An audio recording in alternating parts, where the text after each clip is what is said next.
Hello મારા દોસ્તો અને મારા પરિવારજનો, કેમ છો? મજામાં? ગાંધીગીરના ગામડામાં ભર ઉનાળે માવઠાનો વરસાદ ચાલુ થઈ ગયો છે. મારું ગામ જૂના ઝાંખિયા, તાલુકો ગીરગઢડા, જિલ્લો ગીર સોમનાથ. સવારના 8:30થી બપોરના 1:40 ફૂલ તડકાને સાંયડો બનાવી દીધો અને ગરમી ને તાપમાનની ડિગ્રીને ઠંડક કરી દીધી.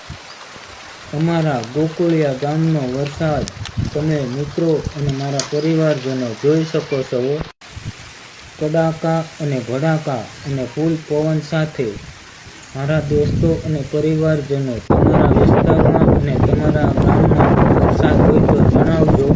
અને આ મારા વિડીયોને લાઈક કરજો, શેર કરજો અને કોમેન્ટ કરવાનું ભૂલતા નહીં અને શેર કરવાનું ભૂલતા નહીં.